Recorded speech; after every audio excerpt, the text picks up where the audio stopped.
Agro Record News. Oferecimento. Bradesco, se tem na sua fazenda, tem no app E-Agro. Micro Essentials da Mosaic, NPS em grano no único.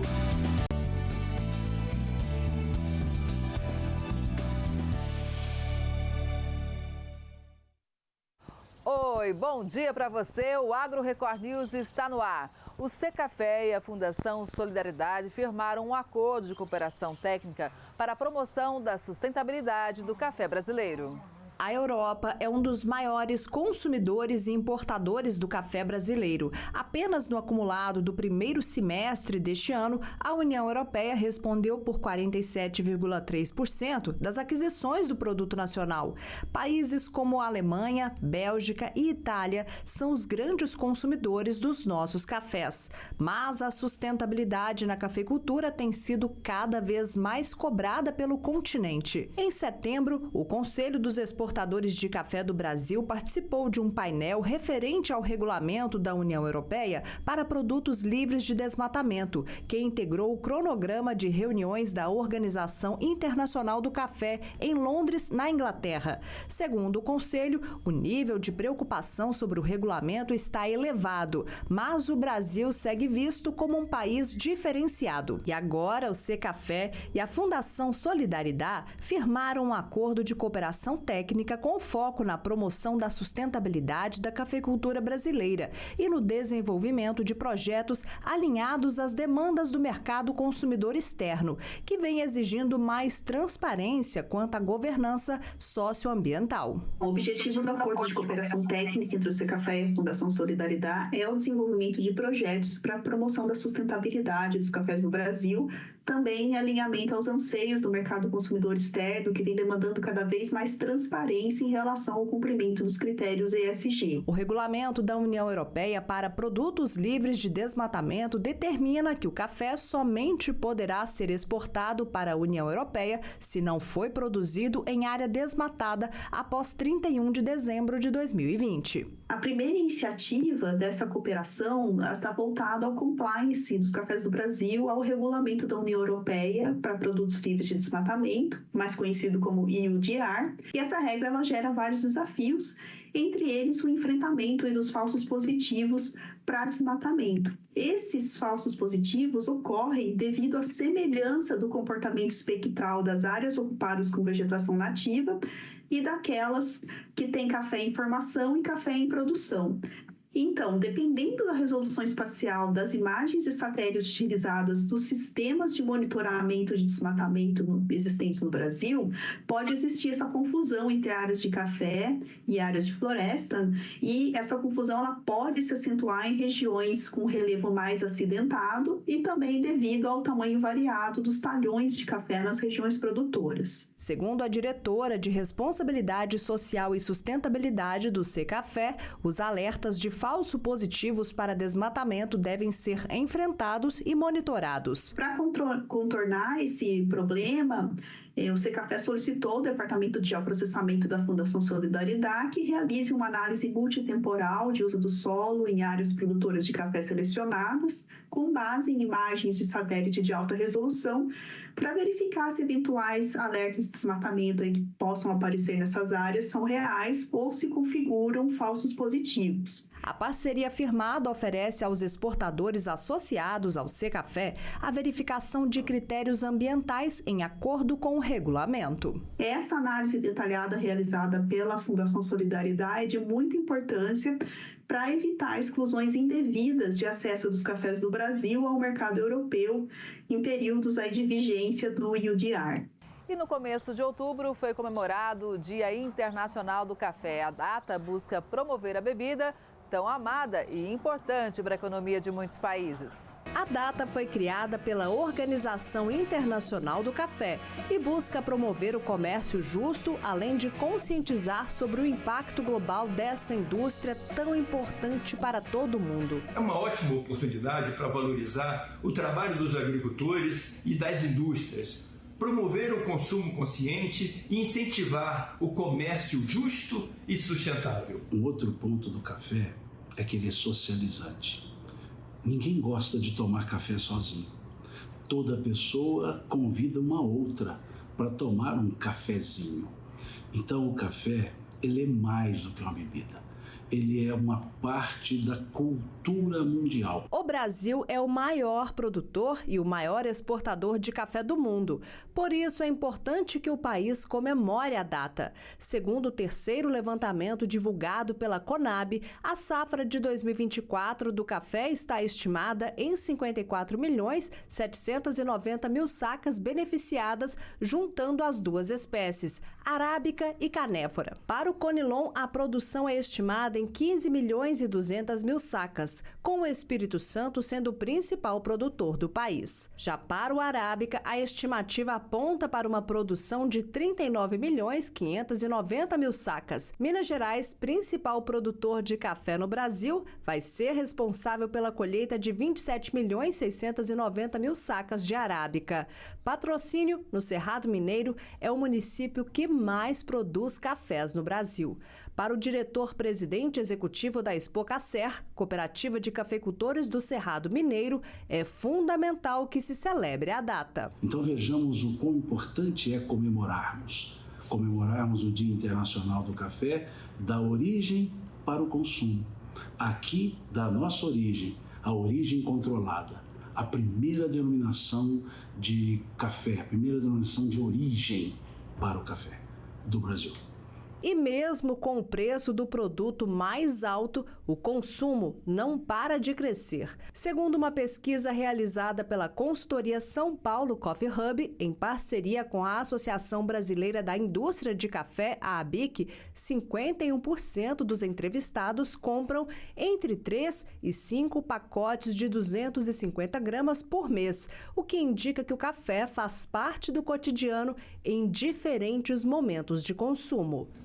Além de oferecer vários benefícios à saúde, o café também tem grande importância econômica, social e ambiental. Ainda de acordo com a pesquisa divulgada pela ABIC, no Brasil, o sul de Minas Gerais é a origem preferida para 20,6% dos amantes de café. Em seguida, aparece a Mantiqueira de Minas, com 17,8%.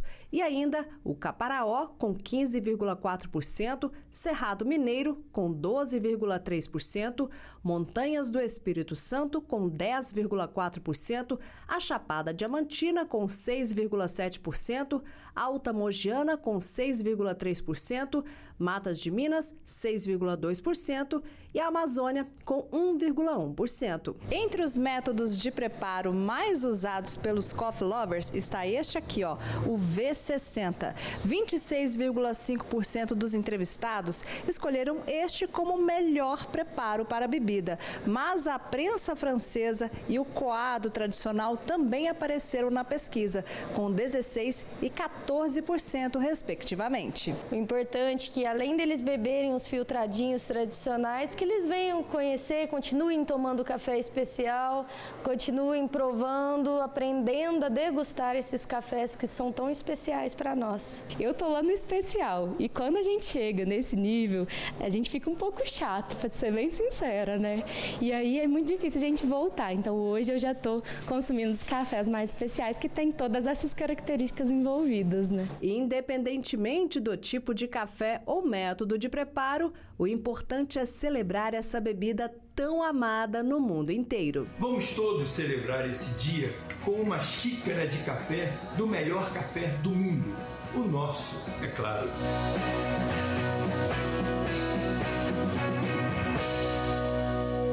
E a exportação de café tem batido recordes, apesar dos desafios logísticos.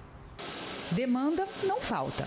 O Brasil segue como o maior produtor e exportador de café do mundo, mas poderia vender ainda mais. O Conselho dos Exportadores calculou durante 3 meses os prejuízos causados por atrasos no embarque de café nos portos brasileiros e concluiu que quase 2 milhões de sacas deixaram de ser embarcadas. Todos esses contêineres estão carregados com café brasileiro pronto para exportação. A carga já poderia estar a caminho de vários países, mas segue aqui à espera de uma vaga em algum navio. Com um preço médio de cerca de R$ 1.400 por saca, todo esse café parado nos portos brasileiros já gerou um prejuízo que passa de 2 bilhões e 600 milhões de reais ao país. Essa carga permanecendo aqui, a gente é obrigado a repassar aos exportadores o custo da armazenagem. O ideal é que a carga fique no terminal, que funciona como um recinto de exportação, de 3 a 4 dias. Mas alguns contêineres estão aqui há mais de um mês. Segundo o Secafé, a estrutura dos portos brasileiros não acompanhou a expansão do agronegócio.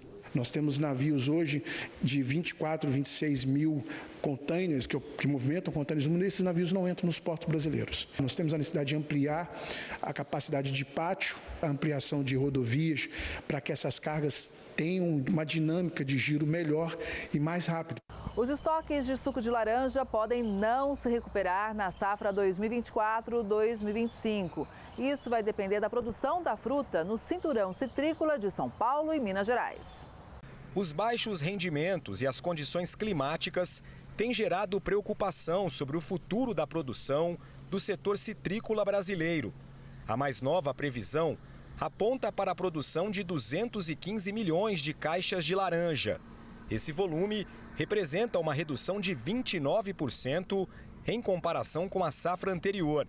Na indústria, os estoques de suco de laranja têm demonstrado fragilidade. A indústria de suco ela é parte do problema, porque à medida que você não tem a disponibilidade de fruta adequada para atender o mercado, você tem uma valorização desse produto e uma queda na demanda, isso pode, sem sombra de dúvida, trazer impactos grandes para a indústria como um todo. A gente tem que lembrar que aqui no Brasil todos estão do mesmo lado, tanto a indústria quanto os produtores estão responsáveis por fazer essa produção da fruta que vira suco. Os citricultores estão preocupados com a mudança no tempo. As altas temperaturas e a escassez de chuvas comprometeram o desenvolvimento das plantas e a qualidade dos frutos. O resultado deve vir na colheita da próxima temporada. A gente vê que o investidor, o citricultor, a indústria de suco tem feito a parte deles, quer dizer, cada um tem tomado conta ali dos seus pomares, feito os investimentos, mas tem uma parte desse negócio que está fora do nosso controle, que é justamente o que a natureza traz para a gente em termos de clima. A gente tem que lembrar que toda agricultura ela é uma fábrica a céu aberto, então no final das contas somos todos reféns do clima e da natureza. Outro desafio é o greening, a pior praga da citricultura, que avança pelas regiões produtoras. O levantamento anual indica que a doença atinge 44% do cinturão agrícola de São Paulo. O greening ataca todos os tipos de citros e não há cura para as plantas doentes. As árvores novas afetadas não chegam a produzir. As adultas em produção sofrem uma grande queda prematura de frutas e definham ao longo do tempo.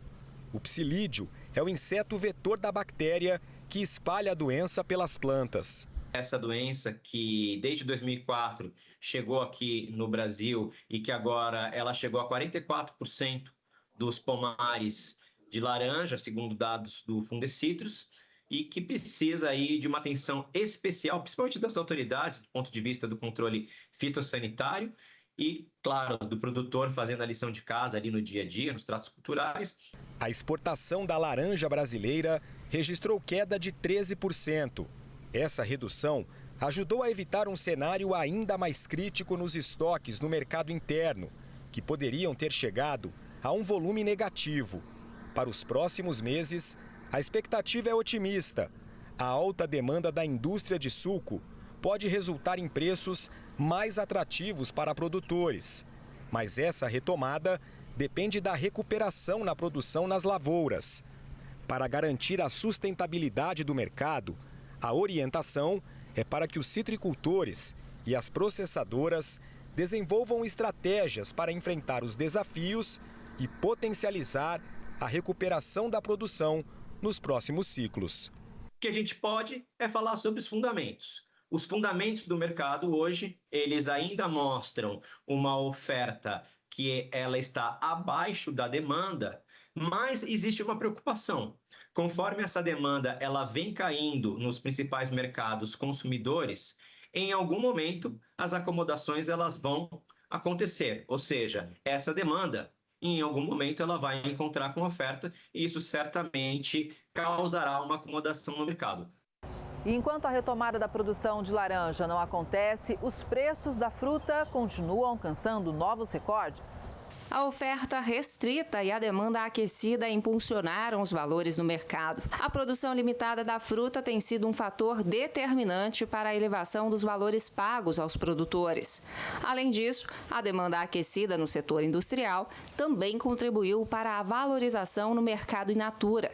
No mês de setembro, a laranja-pera foi negociada a um patamar recorde de R$ 115,10, um aumento expressivo de 144% em relação ao mesmo período do ano passado e 16% a mais em comparação com agosto de 2024. Em relação ao segmento industrial, os dados do CPEA revelam que os produtores que comercializaram as laranjas com a indústria também registraram preços recordes, atingindo R$ 84,77 por caixa, um avanço de 85% em relação ao ano anterior.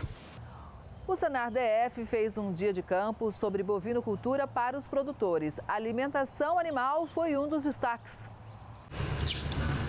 O Distrito Federal tem hoje aproximadamente 1.500 produtores de leite, na grande maioria pequenas e médias propriedades, como a do seu Zé, na região da Ponte Alta do Gama. Aqui na propriedade do seu Zé Pereira, o Senar chegou há pouco tempo, aproximadamente 5 meses, mas já foi tempo suficiente para sentir a diferença, né, seu Zé? Grande, muito bem orientado, tudo bem especificado, o que é a despesa, o que é a receita, o que é que precisa ser feito, tá? É uma assistência primordial. Hoje aqui nós anotamos o leite que a vaca dá pela manhã, anotamos o leite que a vaca dá à tarde e em cima dessas anotações a gente determina a alimentação que essa vaca tem que ter. A criação ainda é pequena. Ao todo, são quase 20 cabeças de gado. Cada vaca produz, em média, 25 litros de leite por dia. A ordenha é toda mecânica. E do curral, o leite vai direto para uma queijaria que fica aqui mesmo, na propriedade. A fábrica vai funcionar a partir do dia 15 de outubro, porque essa minha fábrica, eu montei ela para atender um cliente de mercado. Eu tenho um mercado super bom, que eles são 20 lojas, e eu vou fazer o queijo só para eles. Tudo aqui na propriedade? Tudo aqui na propriedade. O leite da propriedade, a fabricação da propriedade, entregar num lugar só para ele distribuir nas lojas. Hoje o seu Zé abriu a fazenda para outros produtores da região, interessados em conhecer um pouco melhor a parceria com o Serviço Nacional de Aprendizagem Rural. O tema do encontro foi a bovinocultura de leite, características, dicas de como administrar a criação, linhas de crédito e parceria com a ATEG, Assistência Técnica e Gerencial do Senar. Assim como nas outras regiões do país, hoje o grande desafio da cadeia produtiva do leite é, sem dúvida, o manejo nutricional. O custo dos insumos nesses últimos tempos realmente tem dificultado esse setor em obter lucros, ganhos significativos ali advindos dessa produção. Então, aí se torna mais evidente, mais relevante ainda a assistência técnica gerencial dessas propriedades, onde nós podemos incrementar em maior produtividade com menor custo no manejo nutricional. Com a ATEG, o produtor aprende, entre outras coisas, a importância de ter todo o fluxo da criação controlada. O que entra, o que sai, tudo na ponta do lápis. Além de soluções para problemas que possam aparecer no meio do caminho. No caso da propriedade do seu Zé, a assistência do Senar ajudou a descobrir o que fazer com a água dos 35 tanques de criação de tilápia que ele tem na propriedade. Esses tanques de peixe, da criação de peixe, eles tem que estar renovando essa água. Essa água ia para 5 tanques aqui embaixo, ou seja, que ela não pode ir para o rio. Então ele teve a ideia da gente fazer uma irrigação e plantar o capim-açu. Capinha-Sul, ele daqui nós cortamos 2,15 metros com 75 dias. Ou seja, você vai cortando ele, quando chega no final do corte, já começa outro corte. Isso vai dar uma economia grande. A gente faz a adequação tecnológica desse produtor. Muitas vezes ele está usando um equipamento acima da capacidade, gerando um custo muito maior de produção.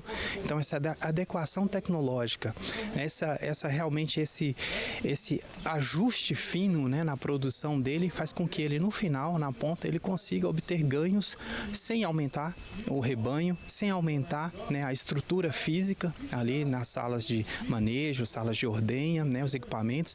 Então, assim, o técnico ele faz uma leitura de completo da propriedade, né, auxiliando o produtor para que ele venha realmente obter resultados positivos. O rebanho bovino brasileiro bateu recorde e registrou um crescimento de 1,6% em 2023 comparado a 2022. Mas o ritmo de crescimento diminuiu e o mercado registrou uma menor oferta de animais.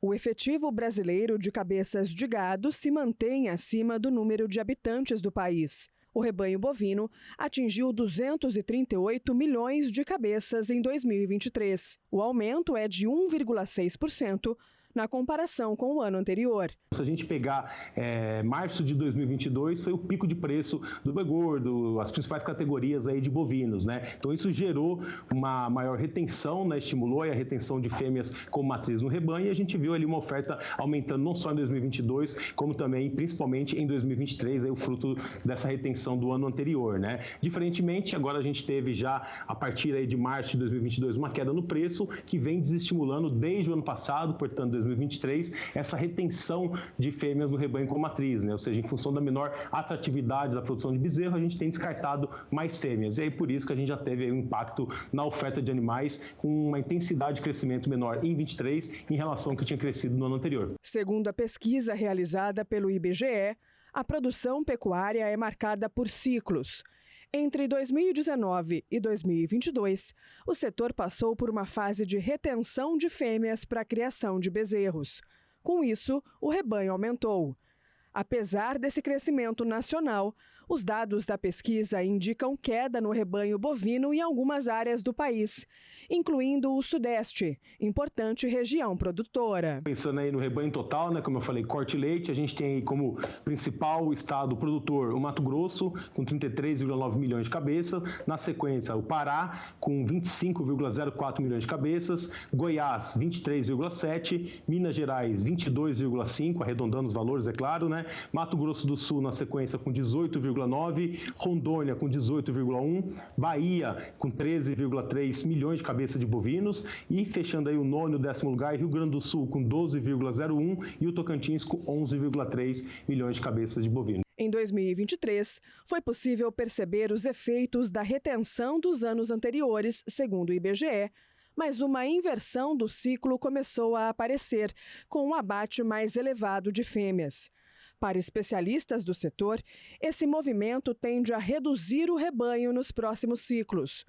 Essa diminuição é vista como uma tentativa do pecuarista de recuperar os preços da carne após a queda gerada com a ampliação da oferta. Então, esse descarte maior que a gente viu de fêmea em 23 e esse ano também não tem sido diferente, já vai impactar na oferta esse ano e com mais força em 2025. Então, é bem provável que agora a gente entre aí num ciclo de menor oferta de animais no mercado, né? Provavelmente em função desse descarte maior de fêmeas pela menor atratividade aí, em função da queda nos preços, né? Então, diferente do que a gente viu nos últimos anos, né, de crescimento dos abates, do rebanho, agora a gente deve dar uma recuada aí em termos de rebanho bovino e isso tende a dar uma sustentação aos preços quando a gente pensa aí no mercado do boi gordo. O Brasil é o segundo maior produtor mundial de carne bovina e o maior exportador do mundo. No ano passado, a gente teve um incremento de 0,7% no total embarcado, né, de carne bovina pelo Brasil.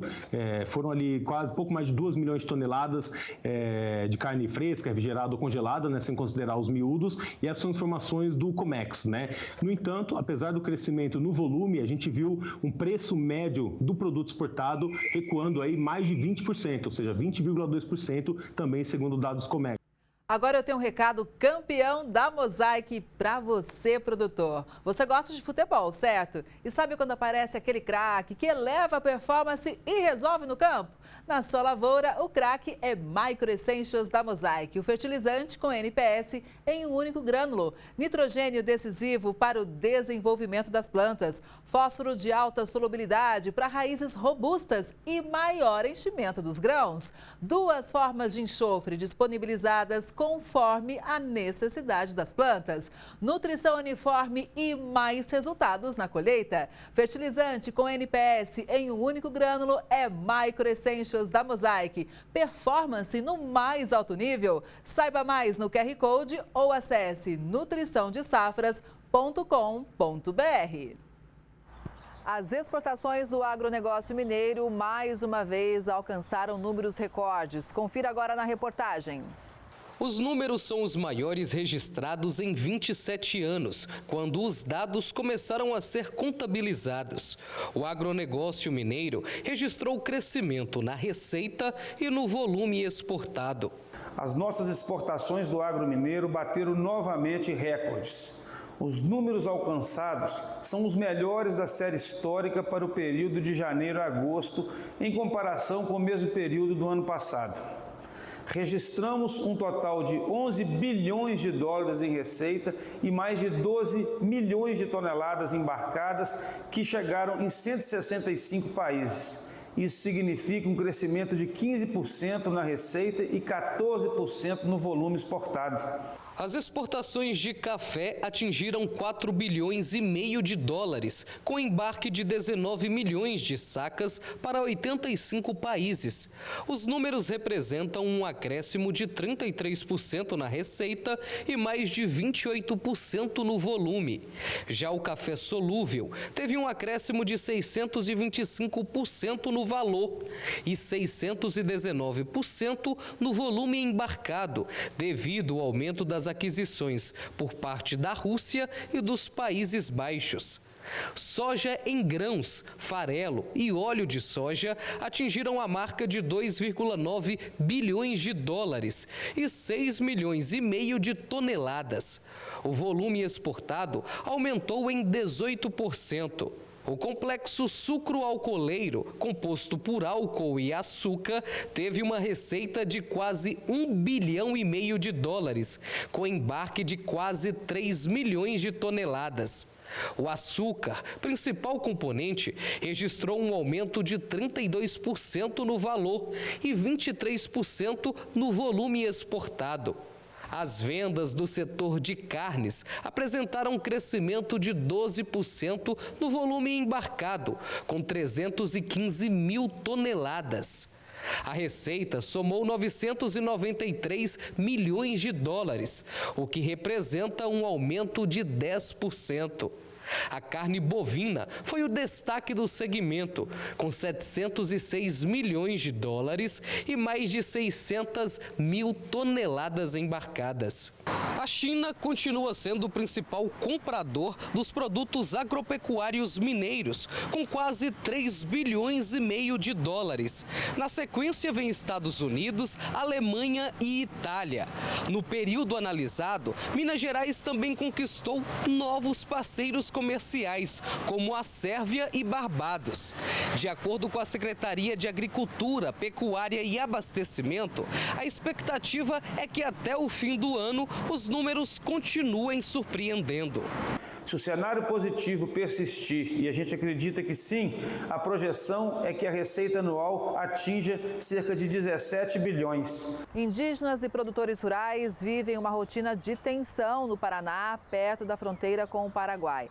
No centro do conflito está a disputa pela propriedade de terras. Um grupo de 15 indígenas cerca 2 viaturas da Força Nacional. Um dos policiais recua sob a mira de uma flecha. Neste episódio, os indígenas tomaram um fuzil da Força Nacional. Conflito. Tá tendo conflito aqui. A arma foi recuperada pela Polícia Federal.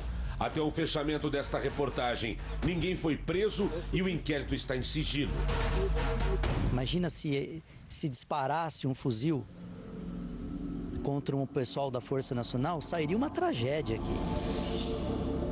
Esse ataque ocorreu na fazenda da família de Eduardo, no município de Terra Roxa, no Paraná.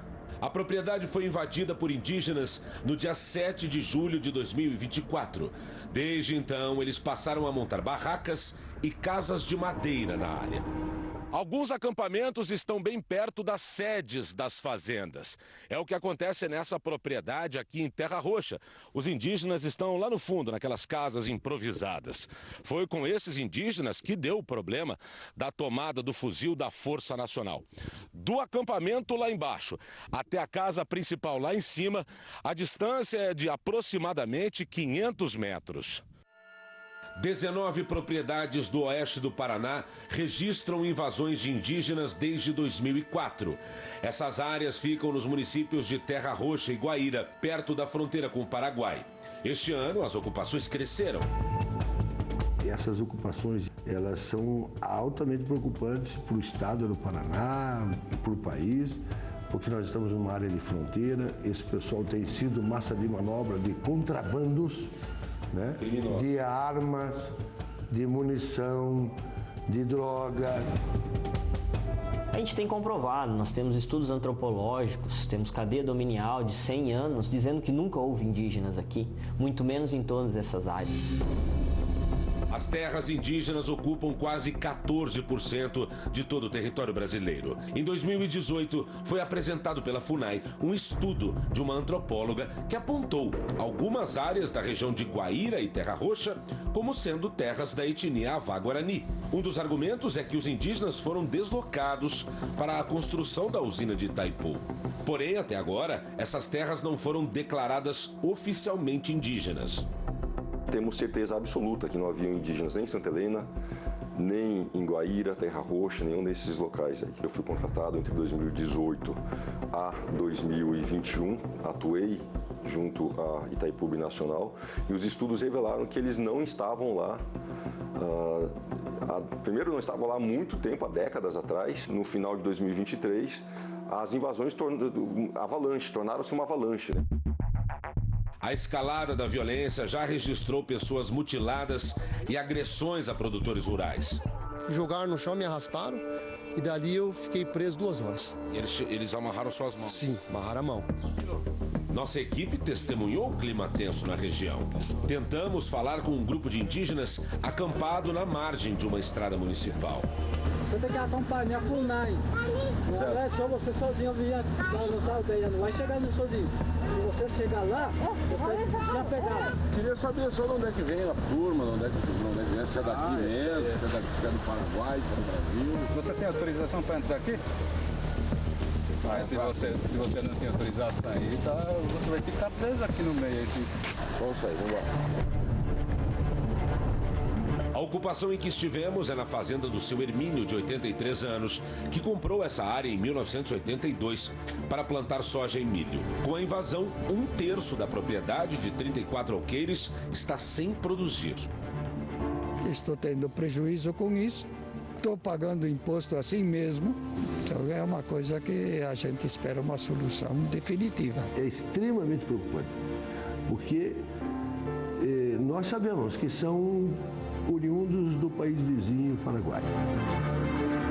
Em nota, o Ministério da Justiça afirmou que, de acordo com os tratados do Mercosul, cidadãos paraguaios, incluindo indígenas, têm direito à livre circulação dentro dos países membros e que a entrada no Brasil exige o cumprimento de normas, como a apresentação de documentos válidos. Uma investigação da Prefeitura de Guaíra identificou cidadãos paraguaios vivendo nos acampamentos indígenas aqui da região. Pessoas com documentos do país vizinho, que receberam da FUNAI identidade brasileira como se tivessem nascido aqui no país. O documento paraguaio dessa mulher informa o nascimento dela na colônia de Cecílio Baez, no Paraguai, em 1974. Já no registro de nascimento de índio, um documento brasileiro emitido pela FUNAI, consta que a mulher nasceu em São Miguel do Iguaçu, no Paraná, no ano de 1961. O sobrenome também foi alterado, de Gonzales para Gonçalves. O mesmo aconteceu com esse homem, que mudou o sobrenome. O local de nascimento foi alterado do Paraguai para o Brasil e o ano de nascimento mudou de 1985 para 1960. Este médico, que teve a propriedade invadida em Guaíra, fez um parto de uma mulher indígena que se apresentou com um documento de idosa.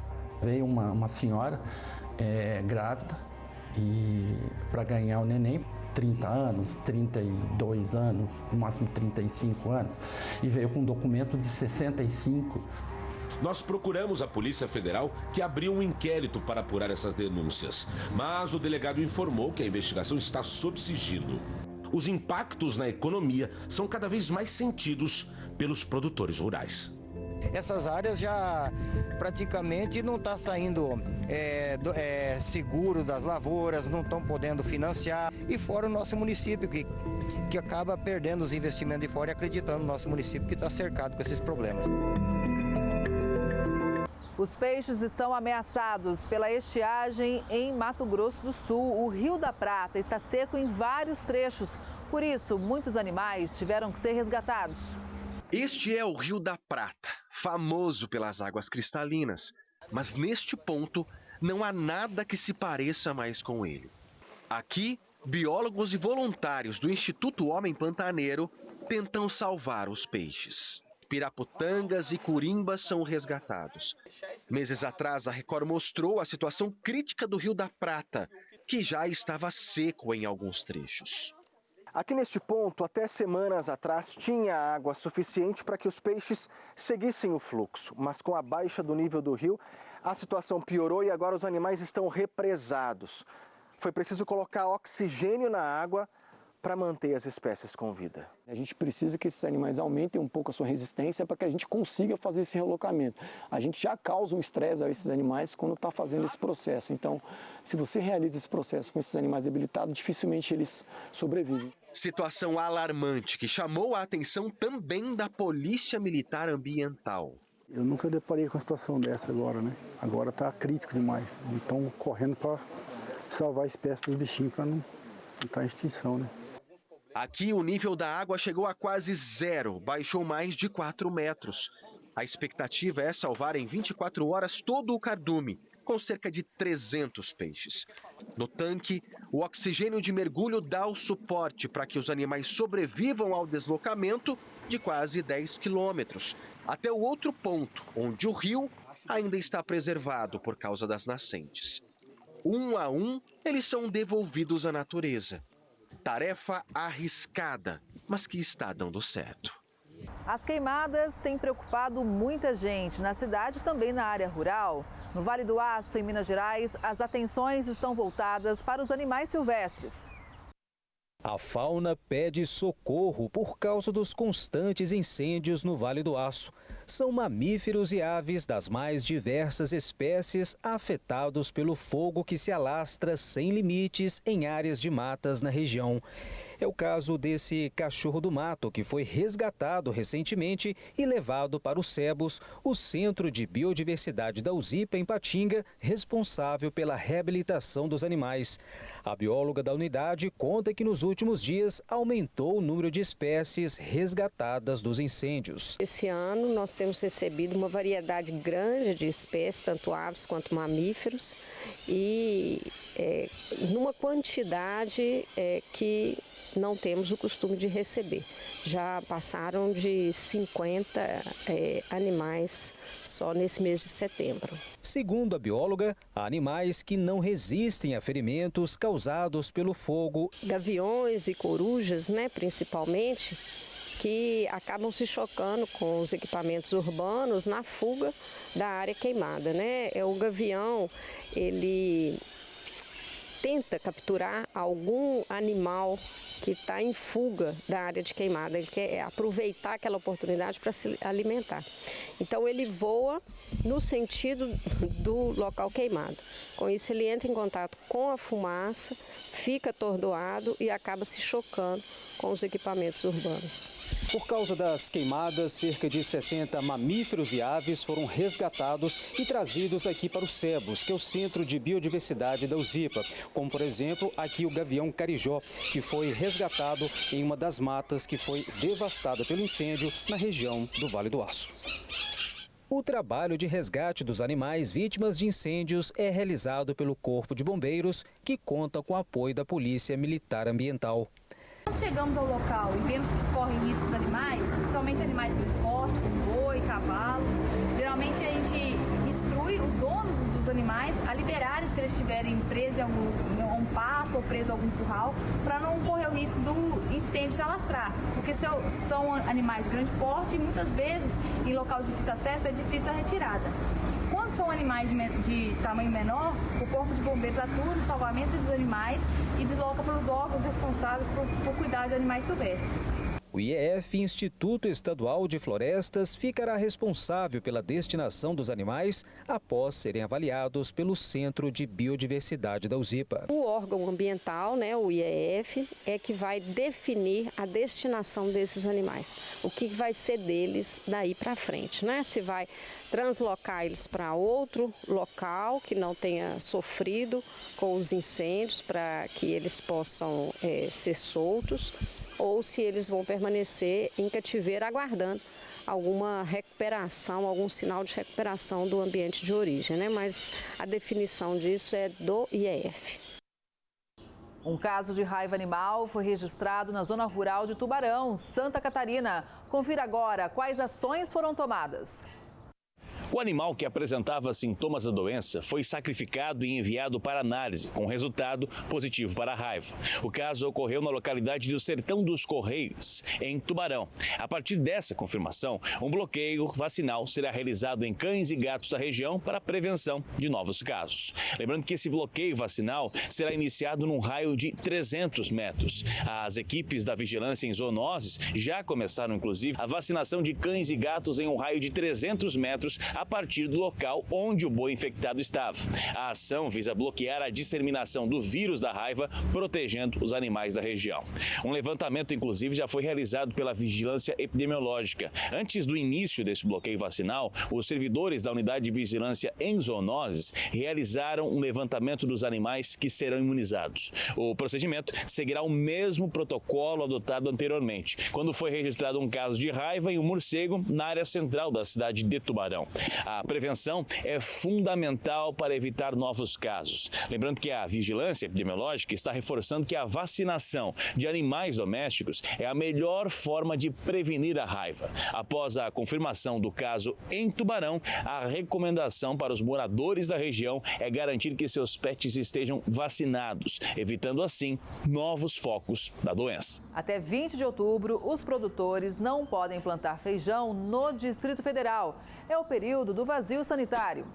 Literalmente um grande vazio. É assim que os produtores de feijão do DF devem manter suas propriedades pelo período de um mês. Até 20 de outubro é proibido haver plantas vivas de feijão no campo. É um período pelo qual não pode haver no campo, nessa região que eu falo que envolve o estado de Minas Gerais, do Distrito Federal e Goiás, que é uma região grande produtora de feijão. E o vazio sanitário se caracteriza pela necessidade de ausência de planta viva nesse momento. A partir do dia 20 de setembro até 20 de outubro. O vazio sanitário do feijão foi instituído por uma portaria em 2013. Desde que a medida foi implementada, tem contribuído para a redução da população da mosca branca. E ela transmite uma virose muito forte. Então, se houver planta aqui de feijão vivo, essa praga mantém-se viva. Quando chega a época de plantio, que se dá em meio a final de outubro, que tem um plantio da nova safra, essa praga ela está contaminada por doença dessas plantas vivas e vai infectar a nova lavoura. César tem uma propriedade na área rural de Planaltina. Ele já teve prejuízos por causa da mosca branca. Foi um trabalho junto com a Embrapa que eles acabaram vendo que a melhor saída do que usar produto químico era a gente trabalhar com vazio, para ter um intervalo e tentar dar uma quebrada no ciclo da mosca branca, Você já teve problemas com a mosca na sua plantação de feijão? Já tive sim. No passado, antes de adotarem a questão do vazio sanitário, já tivemos um problema muito grave já com questão mosca branca, e aí eleva muito o custo de produção também, né? Fora a perca de produção, muitos fatores negativos que traz. E hoje como é que você já está se preparando, né? O período começou agora, mas embora esteja sem plantar, vocês já vêm trabalhando em cima disso há algum tempo para quando começar a safra? Exato, e agora a gente terminou de preparar a semente de feijão já estão todas classificadas, toda pronta. As minhas áreas agora, respeitando o vazio, foi feito calcário e aí passado a niveladora, que daí também assim, se tiver alguma planta involuntária, por acaso que nasceu, um feijão ou um pé de soja que nasceu, essa grade agora ela acaba arrancando, né? Então assim, 0 planta involuntária no meio das áreas nossas hoje. Só na propriedade de César são 275 hectares de terreno vazio e com palhada de milho. Nesta área serão plantados 14.500 quilos de sementes de feijão. A expectativa como o produtor rural hoje é brasileiro, né? Não desiste nunca, né? Então assim, a gente está aí trabalhando, lutando para que seja um ano bom. Tivemos que enxugar sim muitos custos, tivemos muito problema com essas oscilações de preço, empresas que não estão conseguindo honrar compromissos, entendeu? Então, assim, a gente está enfrentando esse ano, está sendo um desafio muito grande, questão financeira e questão climática, né? Mas a gente está trabalhando e, assim, estamos apostando que vai ser um ano melhor, sim, né? Os preços têm que ajudar também, né? Porque não adianta só ter produto e também preço não valer de nada, que acaba ficando no 0 a 0, né? Na última safra, César colheu 14 mil sacas de feijão. O importante é esperar que venha uma chuva calma e contínua, né? Que, igual o ano passado, a gente teve algumas chuvas ali em outubro, mas teve um corte muito severo de 15, 20 dias, dependendo do lugar, e o excesso de calor. Então, quem plantou logo de largada ali, teve muito problema com o replantio, né? A ideia agora é esperar, então, realmente esse tempo se firmar um pouquinho. Exatamente. Tem que firmar um pouquinho, tem que ter previsões boas e chuvas acima de 50 milímetros já para poder soltar o plantio. A jabuticaba foi eleita como uma das melhores frutas do mundo e para manter a produtividade no Distrito Federal, os produtores têm investido em irrigação. A jabuticaba é uma fruta tipicamente brasileira, nativa da Mata Atlântica, mas se adaptou muito bem ao nosso cerrado. Só em 2023 foram cultivadas mais de 19 mil toneladas em quase 5 hectares no DF. Para ter uma produção de qualidade, é preciso uma irrigação eficiente e constante. A safra dura pouco tempo, entre agosto e novembro, mas é abundante. Orlando produz jabuticabas desde 2003. Tem cerca de 80 árvores. Tem quantas variedades? Eu estou com 2 variedades, essa híbrida e a sabará, certo? Que é a preferida. Ele conta que este ano a maioria atrasou um pouco a produção por conta da seca severa no Distrito Federal. Agora eu vou investir mais na irrigação, porque ela depende de muita água, né? Ela precisa de mais ou menos 8, 10 litros de água dia. Então eu vou melhorar a irrigação, a adubação, ter um carinho mais especial com elas agora por diante. Agora nesse tempo seco fica bem complicado, Nossa, né? É sofrido porque a umidade é baixíssima, né? Nós estamos mais de 120 dias, eu acredito, sem chuvas, 150 sem chuvas. Nossa, até nós estamos passando dificuldade, imagina uma planta que precisa de tanta água, né? Qual é essa variedade? Essa é a variedade nativa do Brasil, que é a sabará. Sabará. Dessa aqui eles criaram as híbridas, né? Melhorando a produção. Então ela, por ser mais resistente e nativa do solo brasileiro, então ela conseguiu produzir na época certa. Mas as outras retardaram por falta de chuva, que nós estamos há tanto tempo, quase 150 dias sem chuvas, e realmente atrapalharam bem a produção. Para produzir cada vez mais e melhor, Orlando tem recebido orientações técnicas do Paulo Ricardo, da Emater. Quando nós chegamos, precisávamos mudar a irrigação, que faltava água nas plantas. Botamos um adubo sem ter nitrogênio, para ele não perder as flores nem perigo de cair os frutos. E aumentamos a quantidade de irrigação nas plantas. Então é basicamente irrigação? Irrigação é comida, água, para fortalecer os frutos. e a planta, né? Ela precisa estar bem forte para produzir. E para aproveitar melhor a produção da fruta, a Camila, que também é dona da fazenda e esposa do Orlando, começou a fazer geleias, licores, vinhos e essas delícias que vocês estão vendo. E ela criou até o primeiro festival gastronômico de jabuticaba, que vai acontecer em outubro, é isso? Isso mesmo, dia 5 e dia 6 de outubro, sábado e domingo. A gente tem uma programação completa, né, fechada e completa, voltada para abrilhantar ainda mais, né, as nossas jabuticabas, que já são uma delícia.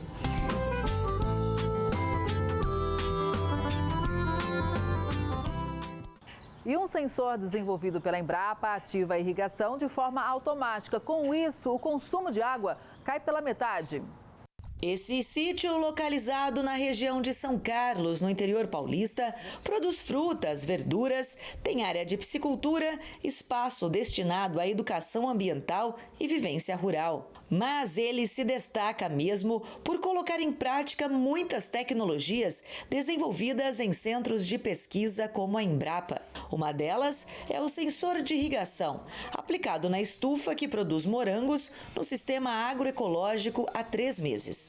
A fruta é uma espécie originária da Europa. Aqui no Brasil, o morango começou a ser cultivado na década de 50. A produtividade média no sistema a suspenso é de cerca de 1 quilo por planta. Dentro dessa estufa tem cerca de 380 pés de morango que foram plantados em junho e devem produzir por até 2 anos. A produtividade de cada planta é em torno de 1 quilo e 300 gramas da fruta. Morangos maiores e mais saborosos são resultados de espécies desenvolvidas pela Embrapa mais resistentes ao calor e garantidos pelo sensor aplicado junto à raiz, que percebe quando o solo está mais seco e a planta precisa de água. A instalação é muito simples, qualquer um pode fazer. O sensor ele precisa ser enterrado no solo, no substrato, e a partir disso ele consegue medir. E o aparelho é conectado ao sistema de irrigação. Aqui no caso a gente tem ele conectado à própria bomba submersa dentro do reservatório. A água utilizada para a fértil irrigação dos morangos é de reuso do tanque de peixes. Para o Flávio Marquezin, proprietário do sítio, a instalação dos sensores na estufa fez toda a diferença na economia do recurso. A economia de água é grande, né? Porque até então a gente regava no olho, né? Eu achava que uma caixa era a quantidade suficiente ali, né? Que para molhar todas as calhas aí, né? Dentro da estufa, né? E aí com o sensor isso daí diminuiu pela metade, então até menos que a metade, porque depende da umidade que a gente tem do ar, eu uso meia caixa hoje, né, por dia. E no caso, quando tem uma certa umidade, a gente usa 1/4. E além disso, a gente sempre, quando coloca o sensor, a gente tem uma distribuição melhor da água e leva também a economia. Então a gente satisfaz mais a planta ao longo do tempo e também leva a economia por não ter essa incerteza, essa dúvida de qual o momento de irrigar, a gente irriga só o necessário. E não é só a água que está sendo economizada. E também a questão dos nutrientes, né? Que você deixa de jogar fora nutriente que hoje também tem um custo muito elevado. O sensor, desenvolvido pela Embrapa e patenteado no Brasil e nos Estados Unidos, é feito de microesferas de vidro. A pesquisa começou em 2013 e recentemente passou por processos de melhorias, que incluem padronização da construção, uma plataforma automatizada para aferição e um selo de qualidade. O aparelho, que cabe na palma da mão e tem baixo custo, já é utilizado em culturas como o café, mamão, mirtilo, uva, tomate, manga, citros e hortaliças. De acordo com o pesquisador, para cada cultura, o sensor tem esferas com diâmetros diferentes. Quanto maior o diâmetro, maior a porosidade, mais úmido e precisa mais de água, como é o caso das hortaliças. Os sensores de controle de irrigação que são mais utilizados no mercado são importados.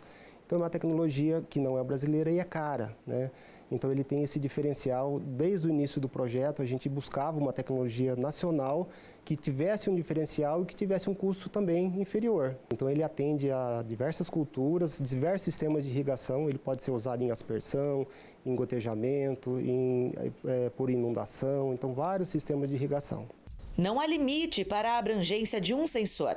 A recomendação é que ele seja colocado em uma área que aponte a necessidade real das plantas, geralmente um a cada setor de irrigação. Com isso, a otimização dos recursos, principalmente em tempos de escassez de água e variação climática, é feita de maneira mais eficaz. A Embrapa, desde o início, queria criar uma maneira de ajudar os pequenos e médios produtores, principalmente os pequenos de agricultura familiar. Atualmente a água está bem escassa, né? E o maior consumo de água, 72% do uso da água é com agricultura. Então vamos economizar onde se gasta mais água, né? Essa edição do Agro Record News fica por aqui. Obrigada pela sua audiência. A gente se vê no próximo programa, combinado? Até lá!